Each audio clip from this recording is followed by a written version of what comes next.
నీ కుటుంబం జాగ్రత్త.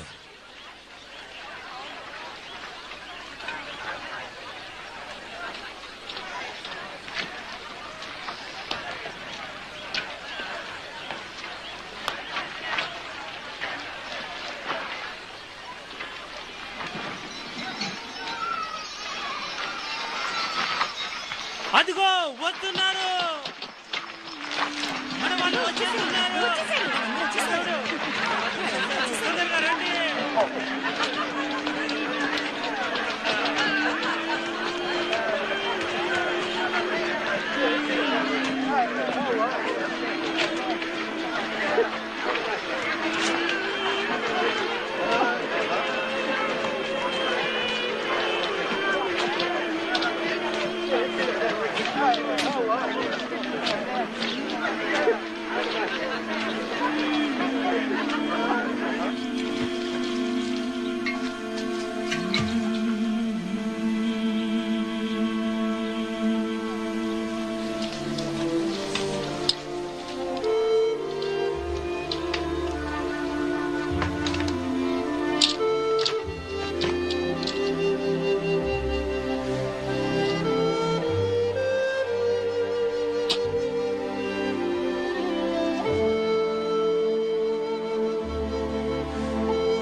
చనిపోయారనుకున్నాను.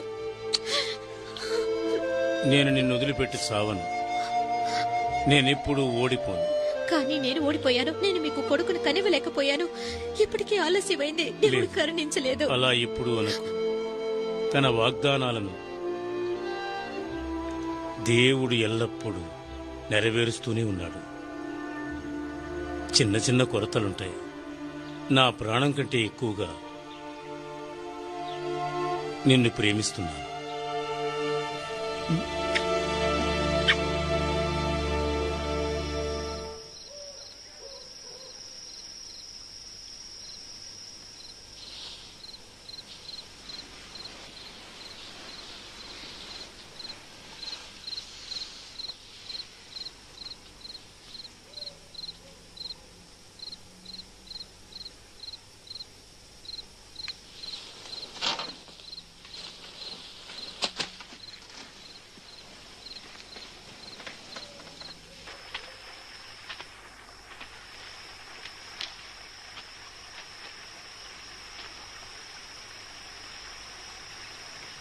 నా ప్రియమైన దేవా,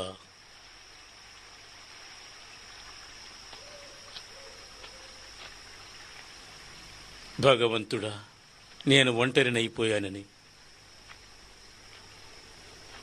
భయపడుతున్నాను. నేనేం చేయాలో చెప్పు దేవా. నాతో మాట్లాడు. ప్రాధేయపడుతున్నాను. నాతో మాట్లాడు. దయచేసి మాట్లాడండి, మాట్లాడండి. భయపడకు. నిన్ను కాపాడే కవచం నేనే. గొప్ప బహుమతి లభిస్తుంది.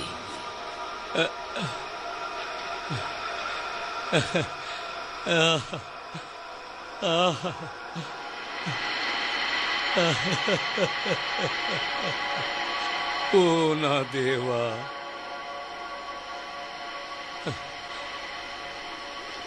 ఓ దేవా, నాకు బహుమతి ఇస్తావా?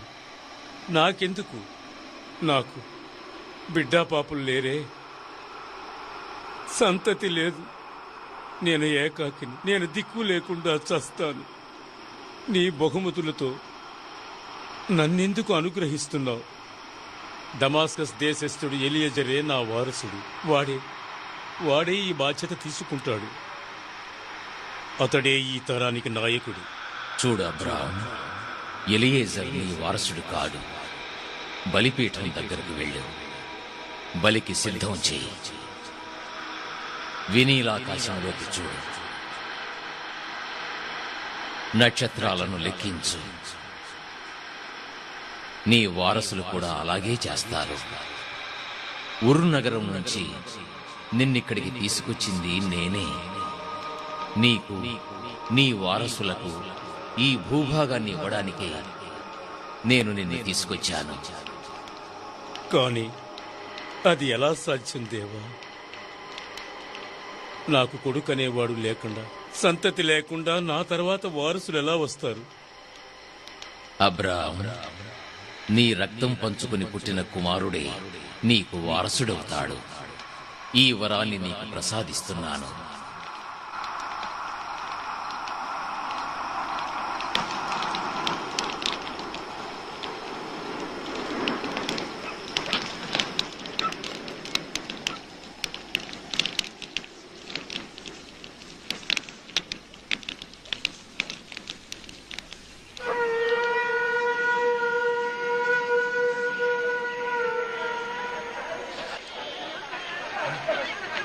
త్వరగా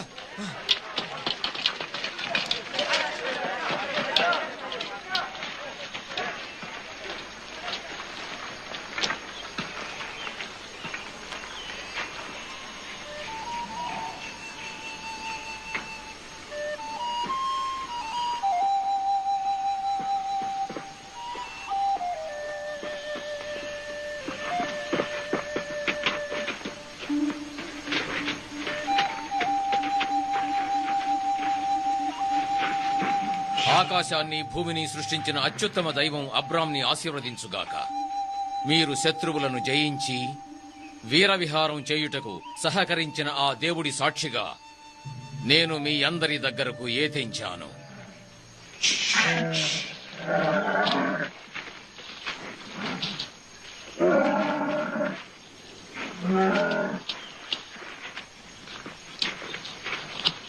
నా పేరు మెల్చిజెదెక్, సాలేం నగర రాజును, ఆ దేవుణ్ణి కొలిచే మత గురువును. నేను రొట్టెలు ద్రాక్షరసం తీసుకొచ్చాను.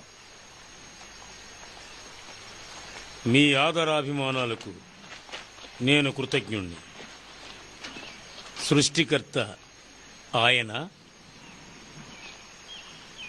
అదేమిటంటే నేను స్థితి లయకారకుడైన ఆ దేవుణ్ణి నేను పూజిస్తున్నాను.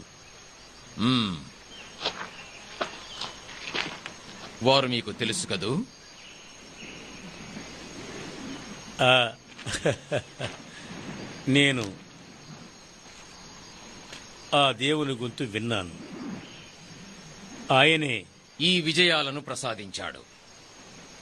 అవునది నిజం. అందుకు ఆయనకు నేను కృతజ్ఞతలు తెలుపుతున్నాను. కానీ ఈ విజయాలు చేదుగా ఉన్నాయి. హింసా ప్రవృత్తితో మాత్రమే మానవుడు విజయం సాధించాలనుకుంటున్నాడు. సిరి సంపదలు ఎన్ని ఉన్నా కూడా మీరు దాన్ని లక్ష్య పెట్టకపోవడానికి కారణం ఏమీ లేదు. ఏమీ లేదనేది చూచేవాళ్ల దృష్టిని బట్టే దృగ్గోచరమవుతుంది. దైవకృప వల్ల ఈ ప్రదేశం నీకు పూర్తిగా దక్కి నువ్వు దాన్ని రక్షించుకున్నావు. భవిష్యత్తును గురించి చెప్పే దృశ్యం ఇది.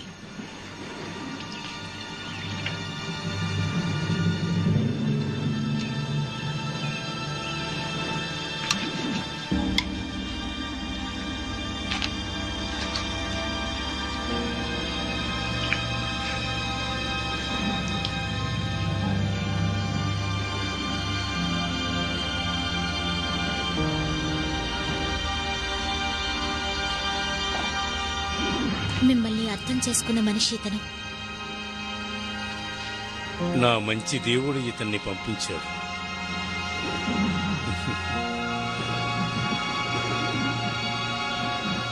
రండి వెళదాం, రండి.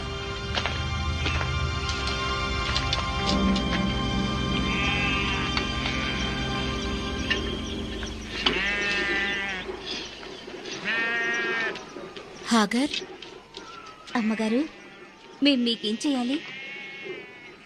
దయచేసి మీరందరూ వెళ్ళిపోండి. నువ్వు కూర్చో.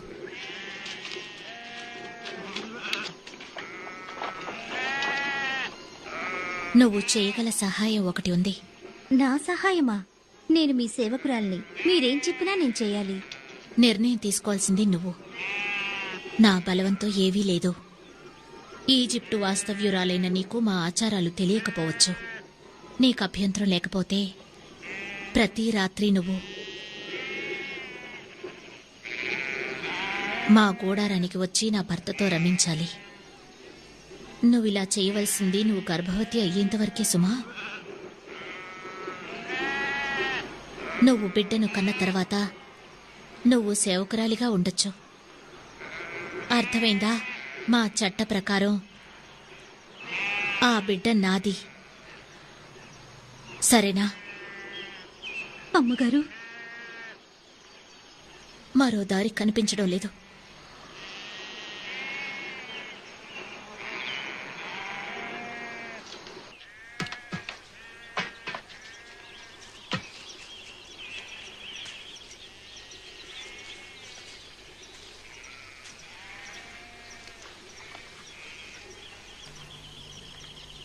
దేవుడు నాకు సంతాన ప్రాప్తి కలిగించలేదు. నా సేవకురాలితో మీరు దాంపత్య సుఖంలో పాల్గొంటే ఆమె ద్వారా మనకు పిల్లలు లేని కొరత తీరుతుంది.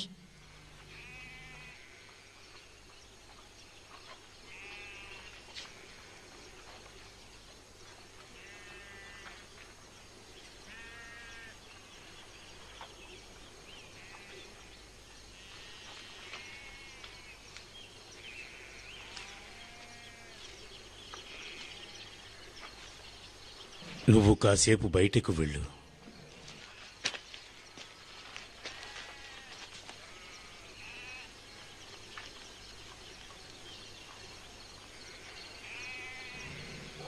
నీ బిడ్డకు నిన్నే తల్లిని చేస్తాను.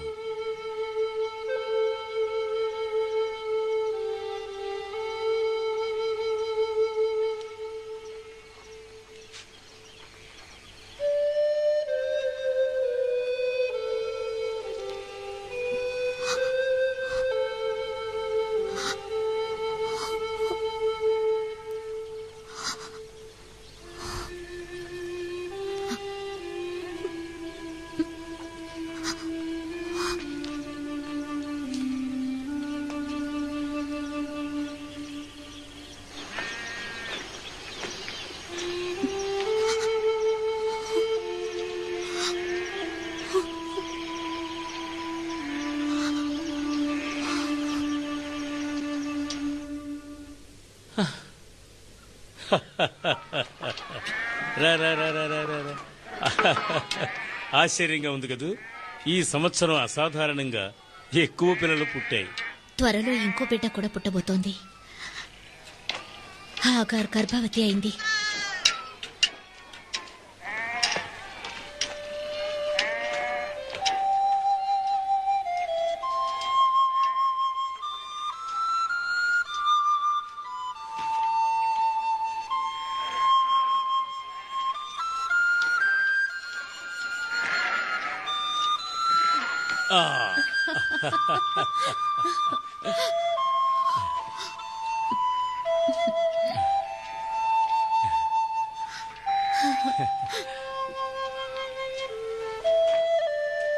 నాకు కొడుకు పుట్టబోతున్నాడు.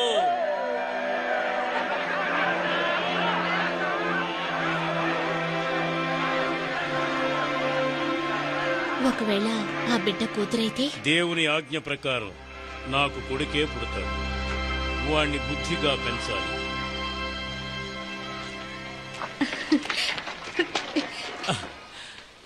మీకు పుట్టబోయేది అబ్బాయే. అలాగే, సంతోషం.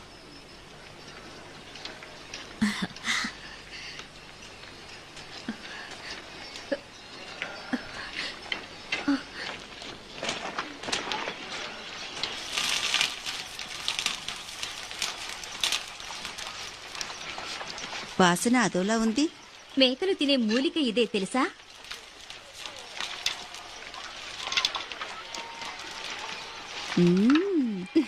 ఇది ఎక్కడ దొరుకుతుంది?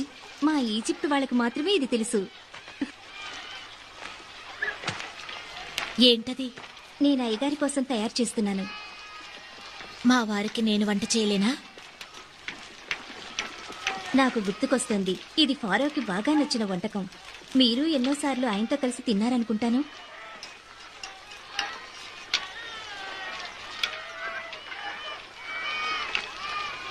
అవతల పడే.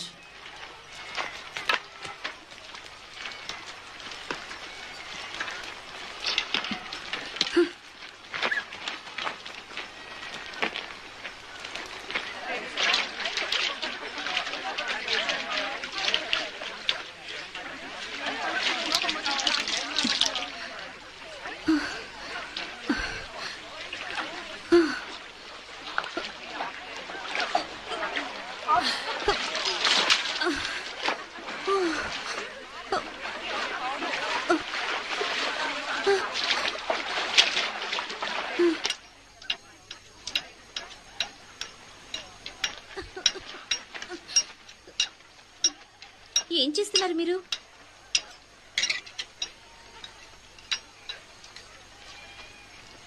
ఏంటది? ఊయల బిడ్డ కోసం. ఇలాగనే చేసేది? బుట్టలాగా చేస్తారా ఎవరైనా? ఇది బిడ్డ శరీరానికి గుచ్చుకుంటుందే. పిచ్చుక గూడులా పత్తితో పరుపు కూడా కుట్టానుగా. మెత్తని దేవదారు వృక్షపు చెక్కలతో తయారు చేసిన సువాసనలు వెదజల్లే ఊయలలు ఈజిప్టులో విక్రయిస్తున్నారు. అలాంటి వాటిని కాదని ఈ ఊయలలో నేను ఆ బిడ్డని నువ్వు పెంచను. కలత చెందనక్కర్లేదు. ఆ బిడ్డ నా బిడ్డ, పెంచబోయేది నేను. నీ ఇష్ట ప్రకారం ఏవీ జరగదు. మా పద్ధతి ప్రకారం నేను బిడ్డను పెంచుతాను. చూడండి, తను యజమానురాలైనట్టు నేను సేవకురాలైనట్టు ప్రవర్తిస్తోంది. ఇది నన్ను నొప్పిస్తే మిమ్మల్ని నొప్పించినట్టే.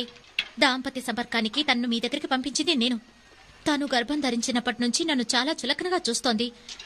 మీకు నాకు మధ్యలో దేవుడు మాత్రమే ఉండొచ్చు. మీరిద్దరూ ఒప్పందం కుదుర్చుకున్నారా? కుదుర్చుకున్నాం.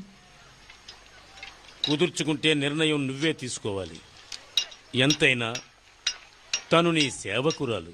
నువ్వు చెప్పినట్టు నడవాల్సిన బాధ్యత ఆమెకుంది. కానీ మన చట్ట ప్రకారం ఒప్పందాన్ని ఎట్టి పరిస్థితుల్లోనూ నిర్లక్ష్యం చేయనేకూడదు. మీరు చెప్పేది నిజమే. మన ఆచారాలను కూడా ఆమె గౌరవించాలి. మీరు వెళ్ళి మీ పనులు చూసుకోండి. దాని సంగతి నేను చూసుకుంటాను.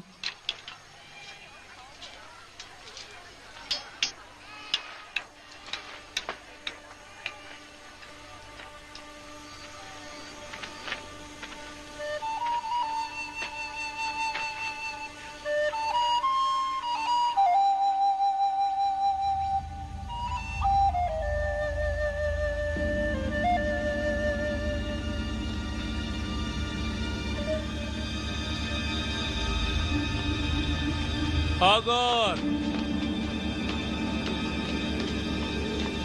హాగార్! హాగార్! చెరు, కొంతమంది అటు వెళ్ళండి. ఎలియజర్, నువ్వు ఈ పక్కకి వెళ్ళి వెతుకు. వెళ్ళు.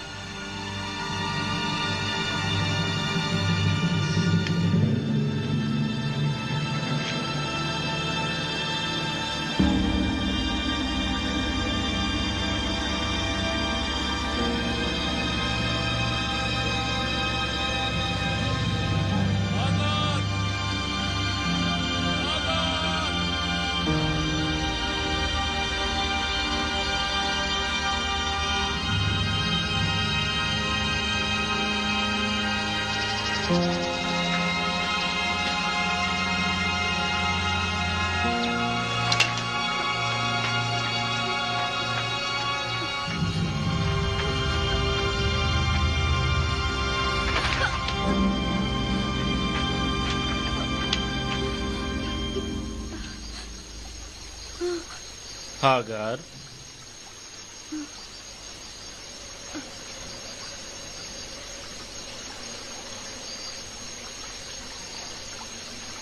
నా పేరు మీకెలా తెలుసు? నువ్వు ఎక్కడి నుంచి వచ్చావు? ఎక్కడికి వెళుతున్నావు? నా యజమాని దగ్గర నుంచి తప్పించుకొస్తున్నాను. గర్భవతివైన నీవు ఒక కొడుకును ప్రసవిస్తావు. లెక్కలేనంత మంది వారసుల్ని ఆ దేవుడు నీకు ప్రసాదిస్తాడు. నీ కుమారుడు మహాబలవంతుడు, అజేయుడుగా విలసిల్లుతాడు. ఇతరులు నీ కుమారుని ఎదురించి పోరాడతారు. అంతేకాకుండా కొంతమంది ఇతనికి వ్యతిరేకంగా మారతారు. సోదరులు చూస్తుండగానే గొప్ప రాజ్య పరిపాలన చేస్తాడు. దేవుని ఆశీర్వాదం వలన పుట్టబోయే ఇతనికి ఇస్మాయిల్ అని పేరు పెట్టుము. నీవు నీ యజమాని దగ్గరికి వెళ్లి వినయ విధేయతలతో ఉండుము.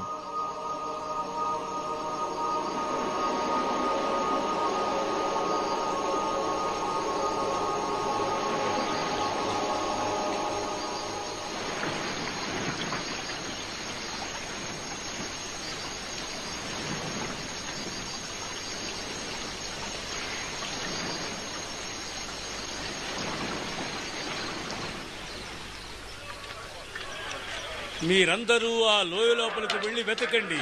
కనిపించలేదా? లేదు లేదు.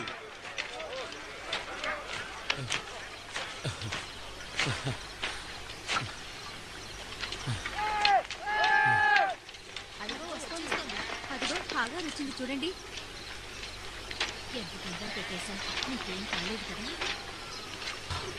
భగవంతుడా, కృతజ్ఞతలు.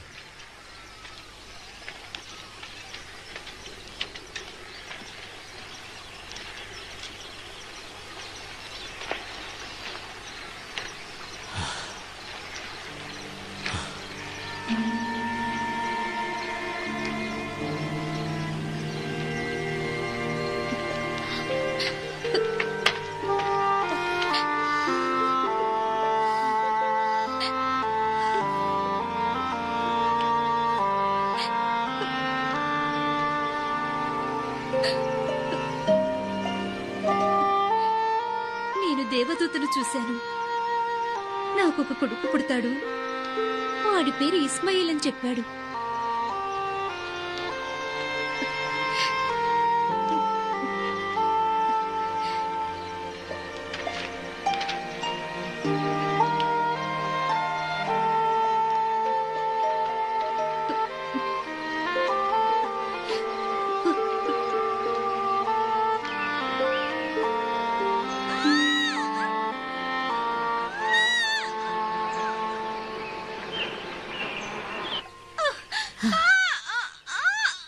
ప్రసవం జరిగే సమయం ఆసన్నమైంది. ప్రయత్నించి చూడు. అద్గది. అంతే. అలాగే మేం సాయం చేస్తాం. ఇదిగో, భయపడకు, మేమున్నాం కదా. కాన్పు అయిపోతుంది. అలాగే అలాగే నా మీద అనుకో. నేను నీకు సహకరిస్తాను. మిమ్మల్ని వేడుకుంటున్నాను, వదలండి. బాధను భరించాల్సింది నేనే.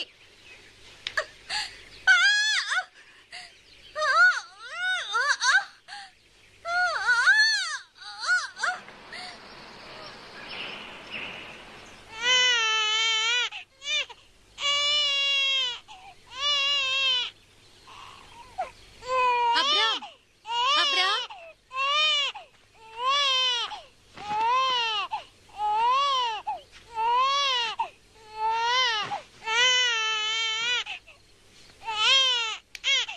ఓ ఓ, నా కుమారుడు ఇస్మాయిల్. ఇస్మాయిల్, నా కుమారుడు ఇస్మాయిల్. నా కుమారుడు, నా కుమారుడు.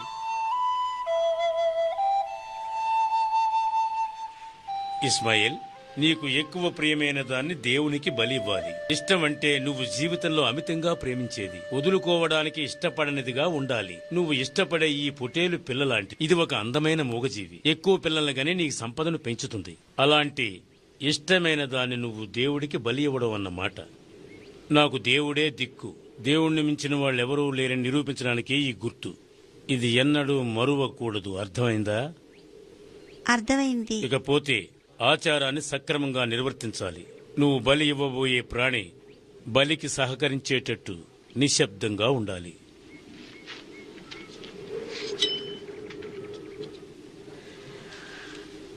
గట్టిగా బిగించి కట్టాలి.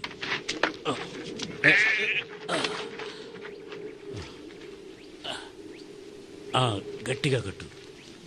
దాంతో మాట్లాడు. దాని భయాన్ని పోగొట్టు. గొడవ చేయకూడదు. దాన్ని లాలించు. అది భయపడకూడదు. భయపడకుండా దాన్ని దువ్వాలి. దాన్ని ఊరడించు. అంతే. ఇప్పుడు దీన్ని బలిపీఠం దగ్గరికి తీసుకెళ్ళాలి.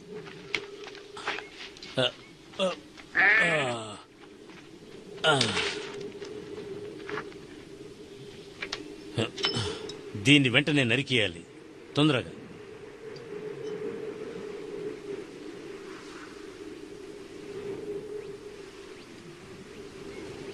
కుమారా, జంతువులను వేటాడే శక్తి సామర్థ్యాలు నీకు బాగా ఉన్నాయి.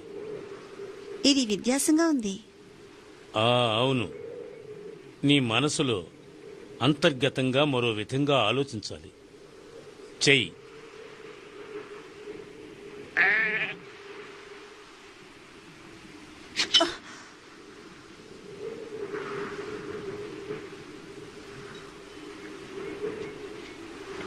ఇప్పుడు కృతజ్ఞతలు తెలపాలి.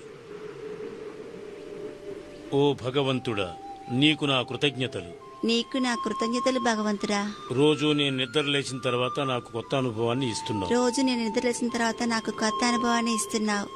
అంతేకాదు దేవా, ధైర్యవంతుడు బలవంతుడైన నా కుమారుడు ఇస్మాయిల్ మీకు కృతజ్ఞతలు తెలుపుతున్నాడు. భవిష్యత్తులో నా కుమారుడు నా తెగకు నాయకుడు కావాలి, తనకు అండదండగా ఉండాలి. చితులను సేకరించు, దీన్ని దహనం చేయాలి. ఉమ్.